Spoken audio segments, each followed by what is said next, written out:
Someone in your restaurant is stealing from you right now. Maybe it's a bartender, maybe it's a server, maybe it's a manager you've trusted 2 years. You don't know about it. Because the average restaurant operator doesn't find out until 14 months after it starts. By then, up to 7% of your annual sales is already gone. On $1 million restaurant, that's $70,000. And the scary part? Your POS reports balanced every single day it was happening. Today, we're breaking down the 7 most common forms of restaurant fraud, how each one works, how to spot it, and most importantly, how to make it structurally impossible. Let's get into it. Hello everybody, my name is Matthew Coblin. I am the founder and CEO of HubPlate, the future of restaurant management POS systems. Thank you for watching. Alright guys, before we get into the specific fraud types, let's understand the true scope of what we're dealing with, because most operators dramatically underestimate it. According to the National Restaurant Association, 95% of restaurants experience some form of employee theft or fraud. Not some restaurants, not struggling restaurants, 95% of all restaurants. Employee theft accounts for 75% of all inventory shortages and eats up to 4 to 7% of annual restaurant sales.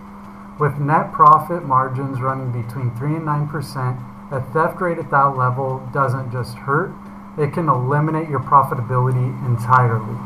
And here's a number that should stop every operator cold. The average restaurant doesn't detect a theft scheme until 14 months after it begins. That's over a year of daily losses while your books look clean.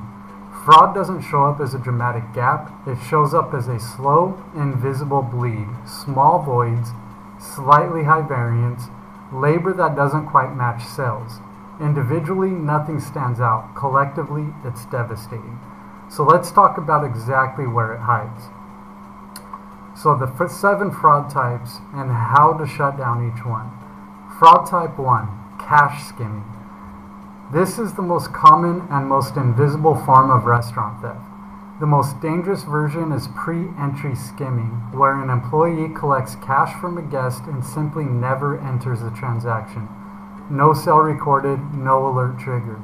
The register reconciles perfectly. The fix?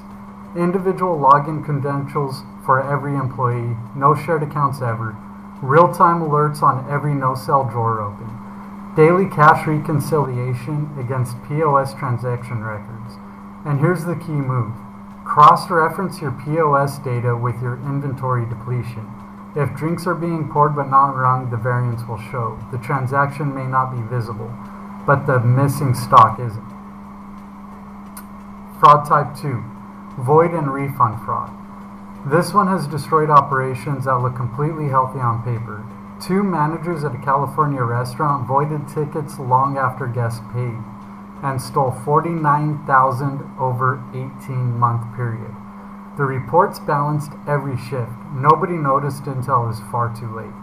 The mechanics are simple. A transaction is run, the guest pays in full, the employee voids it after they leave and pockets the cash. Refund fraud works the same way. Fake refunds are processed against transactions that never happened. The fix? Require manager authorization for every single void and refund. No exceptions, no overrides. Set time-based alerts for any void processed more than 10 to 15 minutes after the original sale. Run a weekly void and refund exception report and review every entry personally. Your server level credentials should never be able to touch a settled transaction. Fraud type 3, buddy punching and time theft. Time theft doesn't feel like fraud to most employees, but the numbers tell a different story. According to the American Payroll Association, buddy punching affects 75% of U.S. businesses and costs operators the equivalent of 2.2% of gross payroll. Research shows that 24% of workers admit to over-reporting hours, an average of 4.5 extra hours per week per employee. Across a team of 20 staff, that's 90 hours of paid labor per week that was never worked every single week. The fix? Replace PIN-based clock-ins with mobile clock-ins tied to individual employee accounts, with GPS or location-based verification so staff can only clock in from inside the building. Automated alerts for early clock-ins, late clock-outs, and unapproved overtime.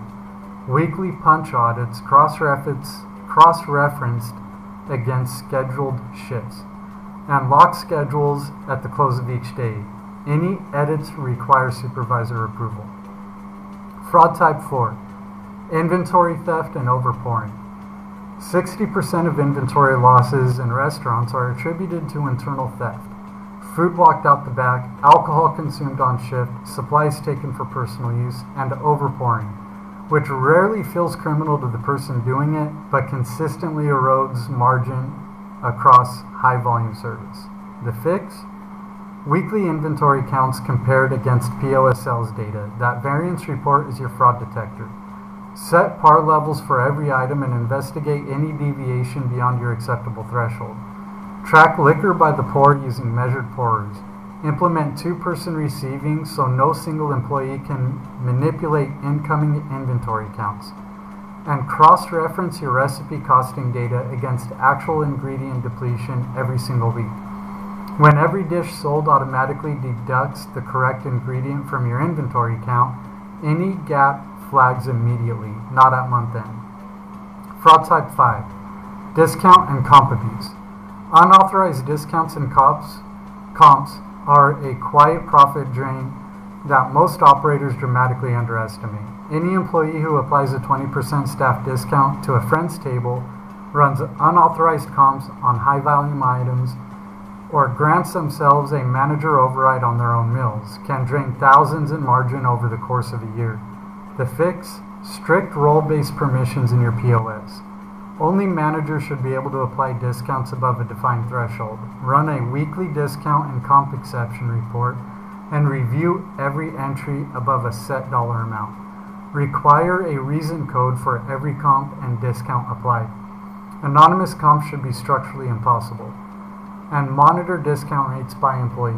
If one person is consistently running well above the team average, that's your flag. Fraud type 6.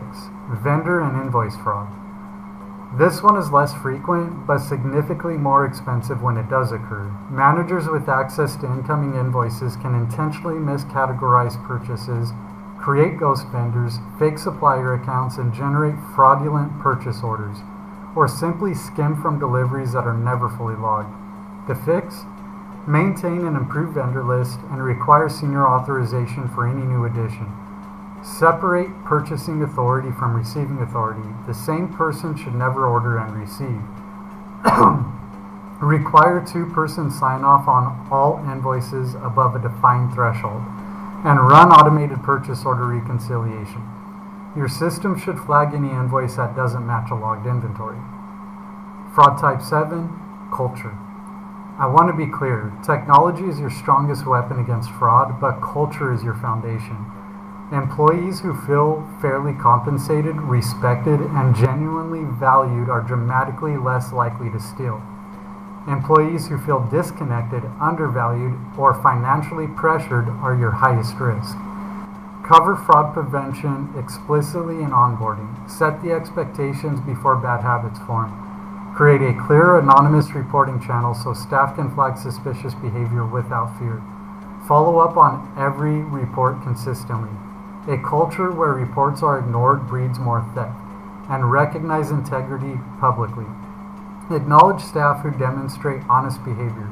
Make doing the right thing feel visible and valued. The technology that makes fraud visible in real time. So the common thread across every fraud type we just covered is the same thing: visibility. Theft thrives in the dark. It lives in the gap between what your systems record and what actually happens on the floor. The tighter the gap, the harder fraud becomes, until eventually it becomes structurally impossible. A fully integrated modern POS closes that gap at every single layer.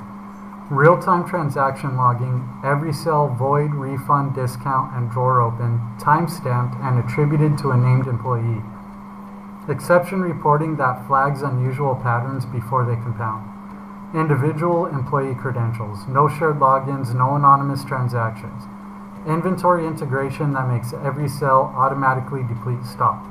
So variance is visible the moment it happens. Mobile clock-ins tied to individual accounts. Buddy punching eliminated at the source, and role-based permissions.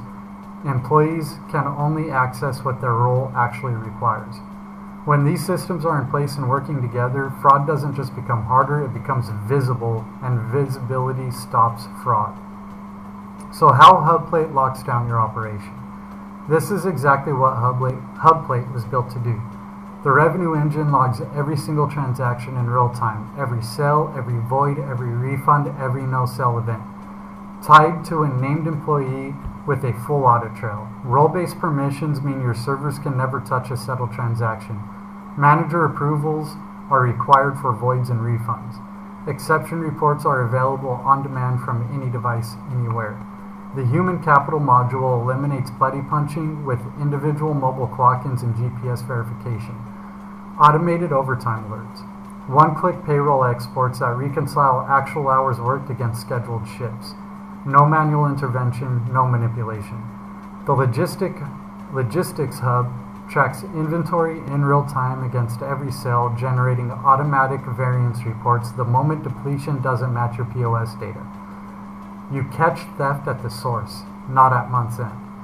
All of this for $100 per location, flat rate, zero transaction commissions, bring your own device freedom, runs on any iOS or Android device, 100% offline resilience, no expensive hardware, no hidden fees. The most expensive fraud is the kind you never find. HubPlate makes yours impossible to hide. Look, nobody wants to believe their team is stealing from them. Most operators I talk to say the same thing, not my people. And maybe they're right, but 95% is not a small number, and 14 months is a long time. The operators who win in 2026 are the ones who build systems that make fraud structurally difficult, not because they distrust their teams, but because they've removed the conditions that make theft possible in the first place. That's good management. That's also just good business. If this was useful, hit subscribe. We publish operator-focused content like this every single week. Drop a comment below. I want to know, have you ever dealt with internal theft in your restaurant? How did you find out? I genuinely love to hear. And if you want to see exactly how HubPlate handles fraud prevention, real-time analytics, and full operational control, the link is right below. See you on the next one. Thank you for watching.